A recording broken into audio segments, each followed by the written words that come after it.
بسم اللہ الرحمن الرحیم۔ شروع کرتا ہوں اللہ کے پاک نام سے جو بہت بڑا مہربان نہایت رہنے والا۔ دوستوں، بہنوں، بھائیوں، بزرگوں، تاریخ اسلام میں ہم دولت عثمانیہ کی 67 نمبر قسط میں ہم آپ کو خوش آمدید کہتے ہیں۔ تو ہم بات کر رہے تھے زوال کی، دولت عثمانیہ کی۔ سمرانہ کا حال قسطنطنیہ سے بھی زیادہ خراب تھا اس وقت۔ ایشیائی کوچک کے متحد گروہ جو مولڈویا کے باغیوں کا مقابلہ کرنے کے لیے گھر سے روانہ ہوئے تھے، شمال کی طرف کوچ کرنے کی بجائے سمرانہ میں داخل ہو گئے تھے، جہاں عیسائیوں کی ایک بڑی تعداد آباد تھی اور جہاں بغیر لڑے بھڑے انہیں بہت کچھ مال غنیمت اور غلاموں کے حاصل ہونے کی امید تھی۔ چنانچہ شہر اور قرب جوار کے دیہاتوں میں کئی روز تک قتل عام اور قتل غارت کی جاری رہی۔ اونچے طبقہ کے ترکوں نے عیسائیوں کو بچانے کی کوشش کی۔ اس کی سزا میں عام مسلمانوں نے خود ملائے سمرانہ اور متحد ایانے کو قتل کر دیا۔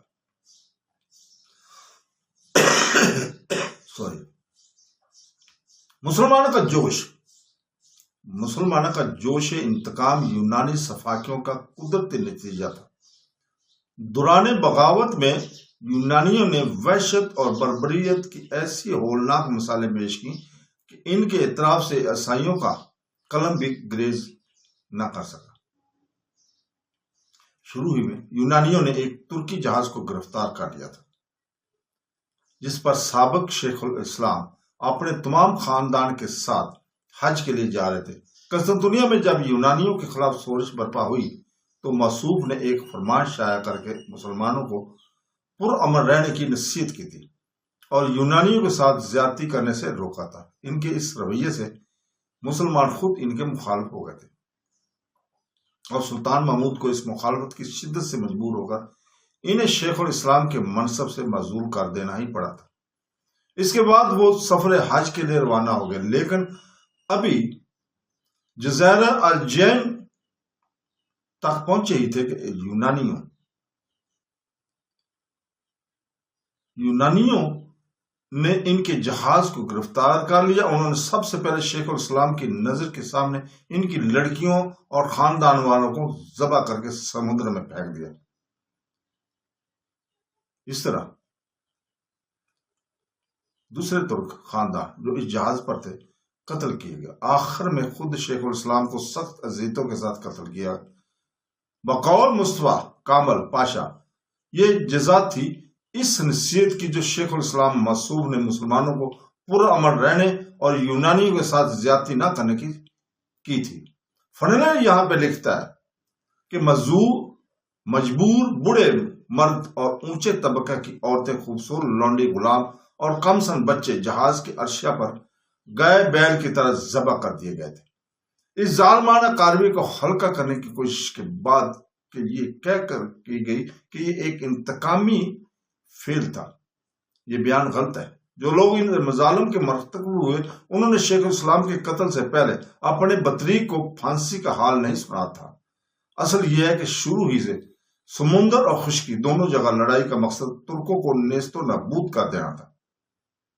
انگریز جنرل گارڈن یونان کا پرجوش حامی جو دوران بغاوت یونانیوں کے ساتھ ترکوں سے لڑ رہا تھا، اپنی تاریخ انقلاب یونان میں لکھتا ہے کہ یونانیوں جو بھی قومی یا شخصی مظالم برداشت کیے ہوں، ان کے انتقام کی درندگی کو حق بجانب ثابت کرنا ناممکن ہے۔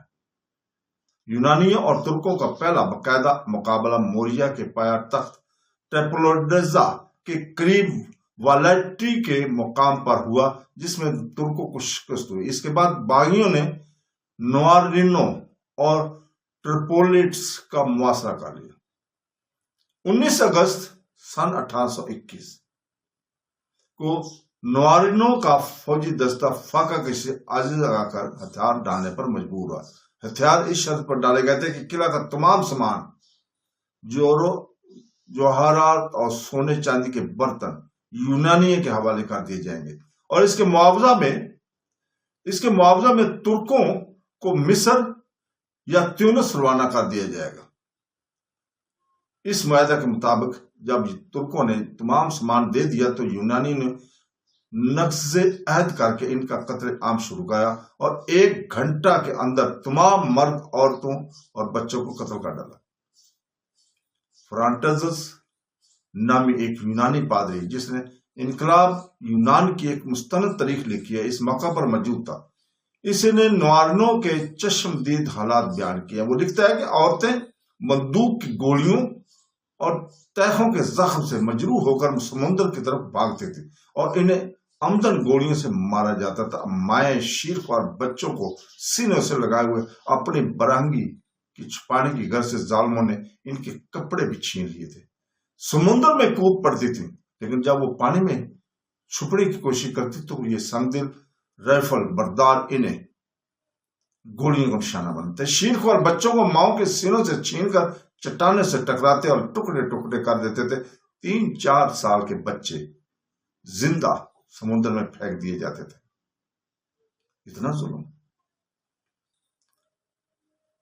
ٹریپولس کا محاصرہ 6 مہینے تک جاری رہا۔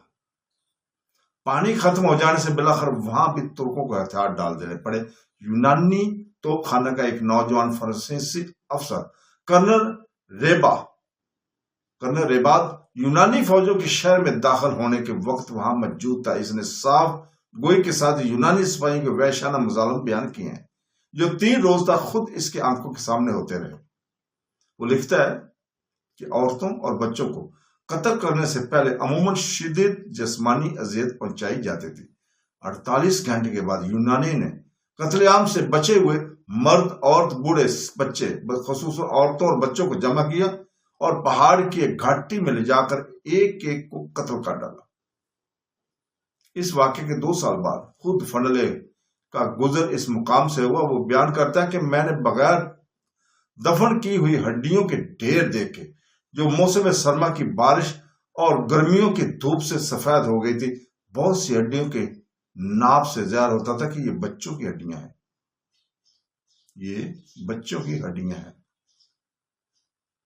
ایلیسن فلپس اہل یونان کی غداریوں اور صفاقیوں پر تبصرہ کرتے ہوئے لکھتا ہے، حقیقت یہ ہے کہ ہر جگہ اس بغاوت کی امتیازی صفت غداری اور غیر محدود صفاقی تھی۔ ایک وحشی قوم کی زیادتی کا لحاظ کرنا جس کی صدیوں کے دبے ہوئے شدید بغض اور اناد کا بالآخر نکلنے کا موقع ملا تھا، شاید روا ہو سکتا تھا، لیکن کوئی شے اس بے دردانہ غداری کا عذر برات نہیں ہو سکتی تھی، وہ جو تقریباً ہر موقع پر قتل اور خون سے پہلے برتی جاتی تھی۔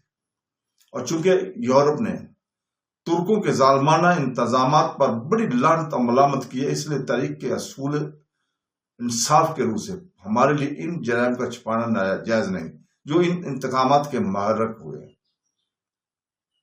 سن 1821 سے 1824 تک بغاوتی شورش مسلسل قائم رہی۔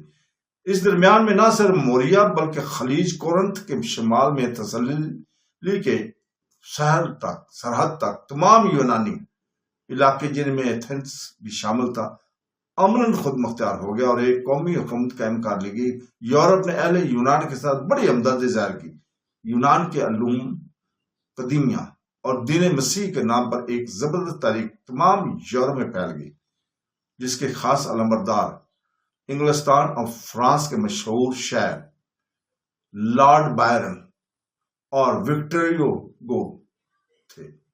ان ممالک میں یونان کی مدد کے لیے متحد انجمنیں قائم ہوئی تھی اس وقت میں، اور بہت سے والنٹیئر وہاں روانہ ہو گئے تھے۔ بائرن خود جنوری 1824 میں یونان آ کر باغیوں کی فوج میں شامل ہوا، لیکن 3 ہی مہینے کے بعد اپریل میں وہ ملیریا کا شکار ہو گیا۔ تاہم اس قلیل مدت میں اس پر یہ بحث ظاہر ہو گئی تھی کہ یونانی سردار نفاق، سازش اور خود غرضی میں مبتلا ہے۔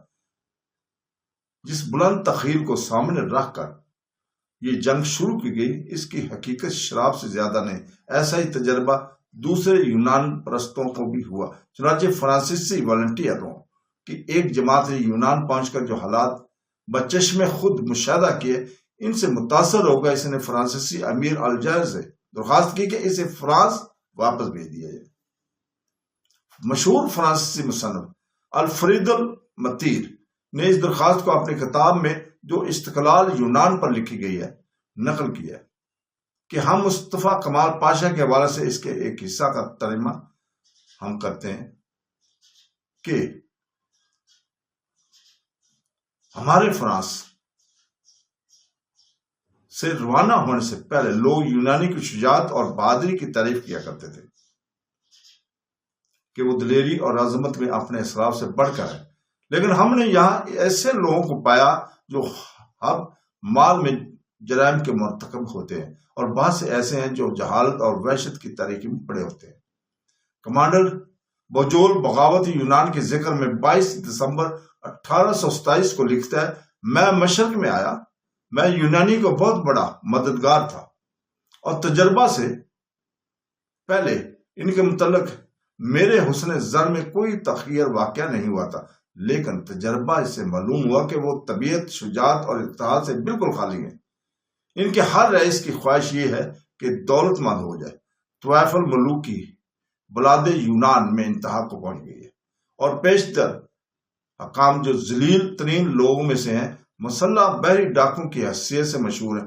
اگر دول عظمہ مداخلت نہ کرتی تو یونانی اس سال سپر ڈال دیتے۔ یورپین اقوام متحدہ کے منون کرم اقوام کی منون کرم ہو کر بھی یونانی ڈاکو خود انہی واقعوں کی تجارت پر حملہ کرتے۔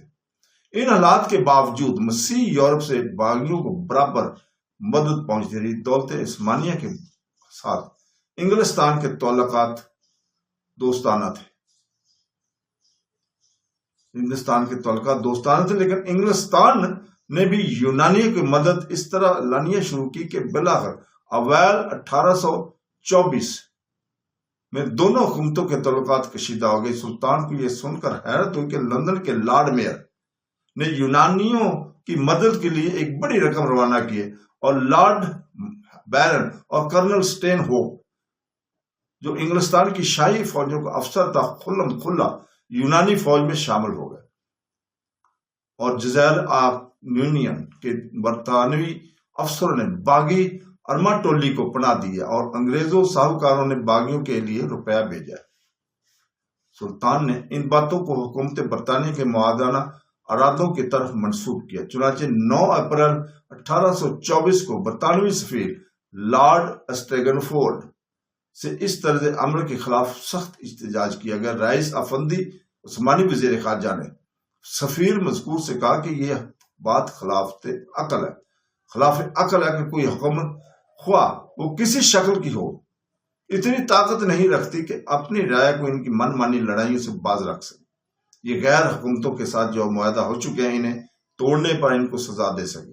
اگر ایسا ہے تو پھر یورپ کا امن جسے قائم رکھنے کے لیے حکومت برطانیہ اس قدر فکر مندی ظاہر کر رہی ہے، غیر سرکاری افراد کی خواہشات پر منحصر ہو کر رہ جائے گا، کیونکہ اس وقت ایک مملکت دوسری مملکت سے یہ کہہ سکے گی کہ میں آپ کو مخلص اور وفادار دوست ہوں، لیکن میری استدعا ہے کہ آپ بس اسی سے مطمئن رہیں اور ناراض نہ ہوں۔ اگر میری رعایا میں سے کچھ لوگ آپ کی رعایا پر چڑھ دوڑیں اور اس کے گلے کاٹ دیں ڈالیں۔ فنلے لکھتا ہے اس موقع پر کہ بے لاگ اور منصفانہ احتجاج میں آخر میں قطعی طور پر یہ مطالبہ کیا گیا تھا کہ برطانوی رعایا کو ترکی کے خلاف جنگ کرنے اور یونانی کے اسلحہ، روپیہ اور گولے بارود سے مدد کرنے سے روکا جائے۔ لیکن بعد کے واقعات ظاہر کرتے ہیں کہ چند دنوں کے بعد حکومت برطانیہ نے اس نقاب کو بھی اٹھا دیا اور یونانی کی حمایت میں اعلانیہ طور پر میدان میں آ گیا۔ 4 سال کی کوششوں کے باوجود جب بغاوت کا استحصال نہ ہو سکا بلکہ باغیوں کی قوت روز بروز بڑھتی ہی گئی، تو 1924 میں سلطان نے محمد علی پاشا والی مصر کو مدد کے لیے طلب کیا، اور اس خدمت کے معاوضہ میں محمد علی کی خواہش پر شام، دمشق اور کریٹ کے علاقوں کو مصر کی ہی اس میں دے دیے گئے، بادشاہی میں شامل کر دیے جانے کا وعدہ کیا۔ چنانچہ مصری بیڑا جس پر 10,000 پیدل اور 1,000 سوار فوج تھی محمد علی پاشا کے لڑکے ابراہیم پاشا کی سرکردگی میں 25 جولائی 1824 کو اسکندریہ سے روانہ ہوا اور یونان پہنچ کر موڈن میں لنگر انداز ہوا۔ مصری فوج کے ایک حصہ نے وہاں سے کوچ کر کے نوارینوں کا محاصرہ کر لیا۔ یونانیوں کے بہترین فوج جو 7000 آدمیوں پر مشتمل تھی اس اہم واقعہ کو بچانے کے لیے بڑھی، مگر ابراہیم پاشا کے سپاہیوں نے، جن کی تعداد اس مارکہ میں صرف 3000 تھی، حملہ کر کے انہیں بری طرح شکست دی۔ یونانی نہایت انتشار کی حالت میں بھاگ کھڑے ہوئے۔ ایورسلے لکھتا ہے کہ یہ جنگ اس بات کا ثبوت تھی کہ بہترین یونانی فوجیں بھی کسی لڑائی میں اور تربیت یافتہ مصریوں کو جم کا مقابلہ نہیں کر سکتی تھیں۔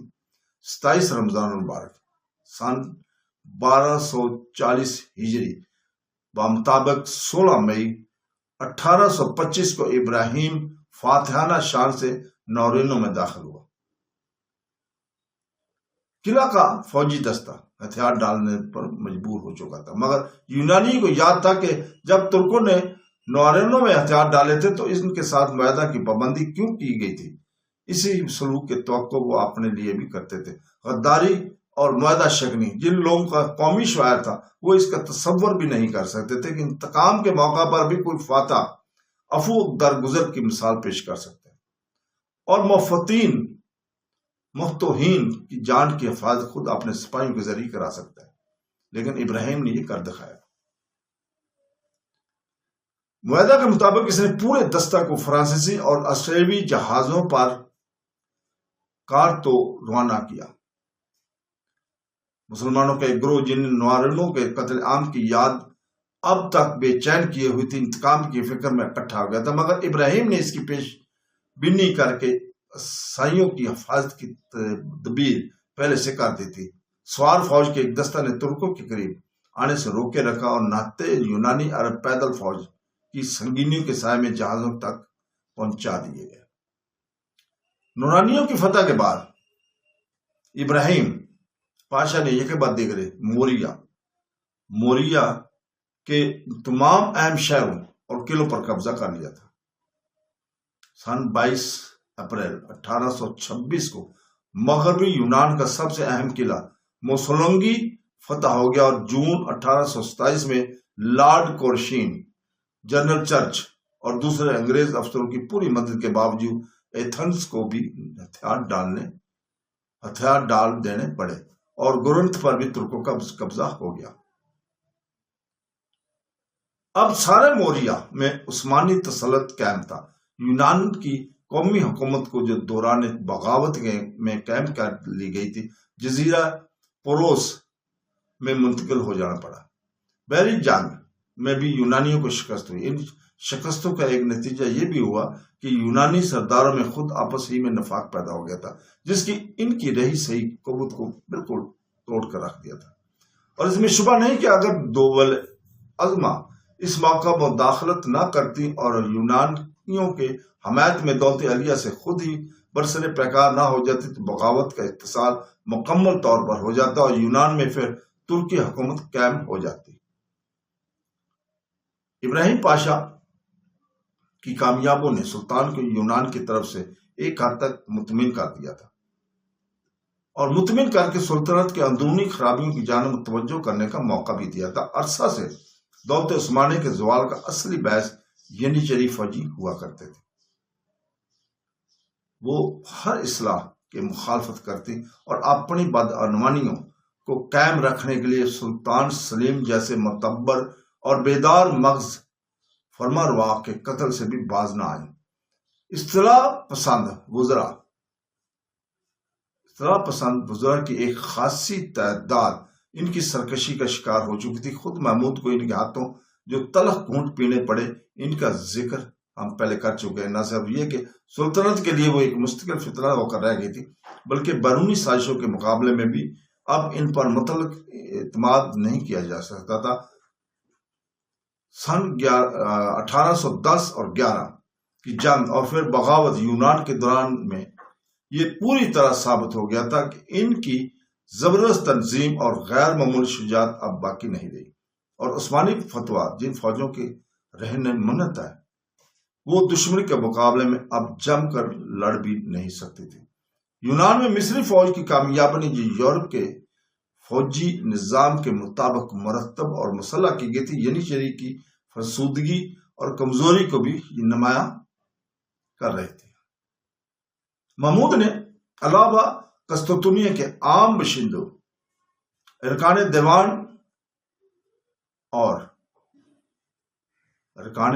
دیوان اور اس کے علاوہ تمام کو پہلے ہی سے در پردہ تیاریاں وہ کر رہے تھے۔ اس نے رفتہ رفتہ توپچیوں کی فوج بڑھا دی اور اس میں انہی اشخاص کو افسر مقرر کیا تھا جن کی وفاداری پر اعتماد کیا جا سکتا تھا۔ چنانچہ 1826 میں جب ینیچری کے استحصال کا اس نے قطعی فیصلہ کیا، اس کی توپچیوں کی تعداد 14,000 تک پہنچ چکی تھی۔ اس فوج کے افسر اعلیٰ ابراہیم سلطان محمود کا نہایت معتمد سردار تھا۔ محمود نے ینیچری کا آغا حسین نامی ایک افسر کو مقرر کیا تھا جو اس کے احکام کے تعمیل کے لیے ہمہ تن تیار تھا۔ اس نے علماء کو بھی اپنا ہم خیال بنا لیا تھا اور چند دنوں پیشتر مفتی اعظم کے عہدہ پر ایک ایسے شخص کو مقرر کیا تھا جو اس کا ہمنوا اور معید تھا۔ ان تیاریوں کے بعد محمود نے وزراء اور علماء کی ایک مجلس منعقد کی جس میں یہ قرارداد منظور ہوئی کہ کفار پر غالب آنے کے لیے ضروری ہے کہ عثمانی فوجیں اثر نو باقاعدہ منظم کی جائے۔ اس کے بعد تمام حاضرین مجلس کی دستخطوں سے ایک فتویٰ اس مضمون کا شائع کیا گیا کہ ینیچری کے ہر دستے سے سپاہیوں کی ایک معین تعداد جدید فوجی قواعد سیکھنے کے لیے بھیجی جائے، اور اس فتوے سے ینیچری میں بڑی برہمی پھیلی اور انہوں نے 15 جون سن 1826 کو میدان میں جمع ہو کر کوات کے میدان میں جمع ہو کر اپنے شوربے کی دیگیں الٹ دی جو گویا بغاوت کا اعلان تھا، اور خاص وزیروں کا قتل کا مطالبہ کرتی ہوئی قیصر سلطانی کی طرف بڑھی۔ محمود مقابلے کی تیار تھا۔ اس نے علم نبوی کو اپنے ہاتھ میں لے کر بلند کیا اور تمام مسلمانوں کو بادشاہ وقت اور امیر المومنین کی حمایت کے لیے بلایا۔ اس علم کو دیکھ کر لوگ جوک در جوک اس کے گرد جمع ہونے لگے تھے۔ فوراً ہی توپچیوں کی فوج اور ایشائی دستے بھی جو اسی وقت کے لیے سکوتری میں مقیم تھے موقع پر پہنچ گئے۔ جو ہی ینیچری سڑکوں پر داخل ہو کر مال کی طرف بڑھے، ابراہیم نے توپچیوں کو گولہ باری کا حکم دے دیا۔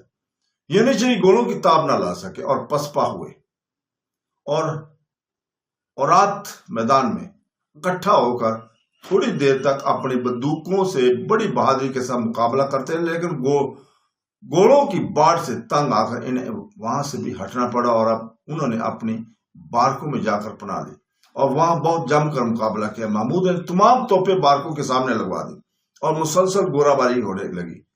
تھوڑی ہی دیر میں تمام بارکیں جل کر برباد ہو گئی اور ینیچری کا ایک ایک سپاہی ہلاک ہوا۔ قسطنطنیہ میں جتنے ینیچری اس طرح مارے گئے ان کی تعداد 4,000 بتائی جاتے۔ ان کے علاوہ ہزاروں جو سلطنت کے مختلف حصوں میں تھے چن چن کر قتل کر دی گئی۔ یہ پوری فوج بالکل ختم کر دی گئی، یہاں تک کہ اس کا نام بھی سرکاری دفتر سے مٹا دیا گیا۔ عنان حکومت کو ہاتھ میں لینے کے بعد محمود کو جن پیش مشکلات کا سامنا کرنا پڑا ان کا ذکر ہم پہلے کر چکے ہیں۔ اس کے حیرت انگیز عزائم اور استقلال نے ان تمام مشکلات کو 18 سال کی قلیل مدت میں دور کر دیا تھا۔ سلطنت عثمانی کی بنیاد 1808 میں متزلزل ہو گئی تھی۔ 1826 میں پھر مستحکم نظر آنے لگی۔ ابتدا تقریباً ہر بڑے صوبہ میں شورش برپا تھی۔ محمود نے سب کو فروغ کیا۔ سب سے بڑا سرکش والی یانینا علی پاشا تھا، وہ گرفتار کر کے قتل کیا گیا۔ عرب میں وہابیوں کا زور ہمیشہ کے لیے ٹوٹ گیا۔ مصر میں مملوک نیست و نابود کر دیے گئے۔ محمد علی پاشا کی طرف سے سرکشی کی کوئی علامت ابھی ظاہر نہیں ہوئی تھی، برخلاف کہ اس کے بری اور بحری فوجیں ابراہیم پاشا کی سرگردگی میں یونان کو دولت علیہ کے لیے اثر نوم فتح کر رہی تھی۔ اس درمیان میں مولڈویا اور ولیچیا کی بغاوتیں بھی فروغ گئی۔ اور سرویہ کے قلعوں پر بھی عثمانی فوجوں کا قبضہ ہو گیا۔ سب سے آخر میں محمود نے ینیچری کا استحصال کر کے سلطنت عثمانی کو اس کے سب سے بڑے اندرونی خطرہ سے ہمیشہ کے لیے نجات دلا دی تھی۔ یہ سب کچھ محمود نے تنہا اپنی خودداد قابلیت اور عینی عزم کی قوت سے کیا تھا۔ ینیچری کو ختم کرنے کے بعد محمود نے اپنی نئی فوج کی تعداد، جو یورپ کی فوجی نظام کے مطابق مرتب اور مسلح کی گئی تھی اور جس کا لباس بھی یورپین طرز کا تھا، بڑھا کر 45,000 کر لی۔ توپچیوں کی فوج اس کے علاوہ تھی۔ اس کا ارادہ تھا کہ فوج کی تعداد بتدریج 2.5 لاکھ تک پہنچا دے، لیکن دول عظمیٰ خصوصاً روس، جو ہر موقع پر دولت عثمانی کی اصلاح اور ترقی کی راہ میں حائل ہو جاتی تھی، محمود کی فوجی اصلاحات کا آغاز دے کر جو دیگر اصلاحات کا مقدمہ تھی، اس قدر خوف زدہ ہوئی کہ انہوں نے فوراً جنگ چھیڑ دی اور ان اصلاحات کو مکمل ہونے کا موقع ہی نہ دیا۔ محمود کے عہد کے ایک نہایت مستند مورخ فان مولٹکی کی رائے ہے کہ اگر ینیچری کے استحصال کے بعد ترکی کو امن و امان اور سکون کے 10 سال میسر آ جاتے تو سلطان محمود کی فوجی اصلاحات اس مدت میں کچھ قوت حاصل کر لیتی اور ایک قابل اعتماد فوج کی مدد سے سلطان اپنے ملک کے نظم و نسق میں ضروری اصلاحات جاری کر لیتا۔ سلطنت عثمانی کی مردہ شاخوں میں نئی روح پھونک دیتا اور اپنے پڑوسیوں کے لیے خوفناک بن جاتا، لیکن روس نے ان میں سے ایک بات بھی نہ ہونے دی۔ سلطان کی فوجی اصلاحات کو شروع ہی میں ختم کر دیا۔ مولٹکی کے بیان کی تصدیق سب سے زیادہ ان مراست سے ہوتی ہے کہ جو 1828 اور 29 کے درمیان جنگ میں روس کے بڑے بڑے مدبرین نے ایک دوسرے کو بھیجے تھے اور جن میں انہوں نے صاف طور پر ظاہر دیا تھا کہ محمود کی اصلاحات کو روکنے کے لیے ضروری ہے کہ روس فوراً جنگ چھیڑ دے۔ وہ اعتراف کرتے ہیں کہ دولت عثمانیہ نے محمود کے زیر سایہ جتنی طاقت حاصل کر لی ہے، اتنی طاقت مدت سے اسے حاصل نہ تھی، اور اس دور اندیشی پر اپنے آپ کو مبارکباد دیتے ہیں کہ انہوں نے جدید ترکی فوجوں کی زیادہ قوت حاصل کرنے کا موقع نہ دیا، بلکہ ابتدائی میں ان کا زور توڑنے کی تدبیر کی تھی۔ محمود کی فوجی اصلاحات کے پورے طور پر بار آور نہ ہونے کی 2 خاص اسباب تھے۔ ایک تو روس کے وہ معاندانہ کوششیں جن کا اعتراف اس کے ذمہ دار ارکان حکومت نے صاف الفاظ میں کیا ہے، دوسرے حکومت برطانیہ کا یونانیوں کے حمایت میں دولت علیہ سے برسر پیکار ہو جانا۔ روس اور سلطنت عثمانی کے تعلقات قرنوں سے خراب تھے۔ جب دولت علیہ کا زوال شروع ہوا، روس نے کوئی موقع اس کی کمزوری سے فائدہ نہ چھوڑا۔ یونان کے بغاوت روس کے لیے ایک بہترین موقع تھی، لیکن انقلاب فرانس اور نپولین کی جنگوں کے بعد ویانا کی کانگریس نے یورپ میں اثر نو امن و امان قائم کرنے کی جو کوشش کی تھی، اس کے لحاظ سے توقع نہ تھی کہ یونان کے باغیوں کو کسی یورپین حکومت سے علانیہ مدد مل سکے گی، اور ان کی سب سے زیادہ امید روس سے تھی۔ مگر الیگزینڈر اول یونانیوں سے پوری ہمدردی رکھنے کے باوجود نفس بغاوت کا سخت مخالف تھا اور یونان کے باغیوں کی مدد کر کے خود اپنی رعایا میں بغاوت کا حوصلہ پیدا کرنے کے لیے کسی طرح تیار نہ تھا۔ اسی بنا پر اس کی حیات تک یونانیوں کو روس سے کوئی مدد نہ مل سکی، لیکن 24 دسمبر سن 1825 کو الیگزینڈر کا انتقال ہو گیا اور روس کے تخت پر اس کا بھائی نیکلس آیا، جو تمام تر روس کے قومی جذبات کا مجسمہ تھا، اور ترکوں کو یورپ سے نکال دینا اس کی زندگی کا سب سے بڑا مقصد تھا۔ نیکلس کا تخت نشین ہونا ہی دولت عثمانیہ سے جنگ چھڑ جانے کے لیے کافی تھا۔ روس کے اندرونی سیاست نے اس میں اور بھی جلدی کی۔ سینٹ پیٹرز برگ میں ایک جماعت نیکلس کے تحت تخت نشینی کے مخالفت تھی، یہاں تک کہ فوج بھی اس سے متاثر ہو گئی تھی اور اندیشہ تھا کہ عنقریب خانہ جنگی شروع ہو جائے گی۔ دارالسلطنت کے مدبروں کے نزدیک خانہ جنگی کو رفع کرنے کی بہترین صورت یہی تھی کہ سلطنت عثمانیہ سے جنگ چھیڑ دی جائے۔ لڑائی کے لیے بہانہ تلاش کرنا کچھ مشکل نہ تھا۔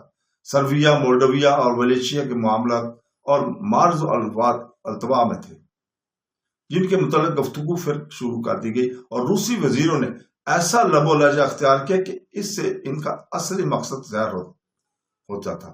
چنانچہ اگست 1826 میں جبکہ ینیچری کے استحصال کا صرف 2 مہینے گزرے تھے، روس کی طرف سے پرزور مطالبہ کیا گیا کہ ایشیا کے بعض قلعے جو اس کے دعوے کے مطابق صلح نامہ بخارسٹ میں دیے جا چکے تھے فوراً حوالہ کر دیے جائیں۔ مولڈویا اور ولیچیا کے باشندوں کو وہ تمام حقوق دیے جائیں جو بغاوت سے پہلے انہیں حاصل تھے، اور اہل سربیا کی سیاسی حقوق کی تسلیم کرنے میں مزید تاخیر کی جائے۔ ترکوں کو ان مطالبات پر طے آیا، مگر ینیچری کا خاتمہ ہو چکا تھا اور جدید فوج اس وقت تک اتنی تیار نہ تھی کہ روس کا مقابلہ کر سکے، اس لیے محمود کو مجبوراً دینا پڑا، اور 28 صفر 1442 مطابق 7 اکتوبر 1826 کو معاہدہ آک کرمان پر دستخط ہو گئے تھے۔ اس کے ساتھ اجازت، اللہ حافظ۔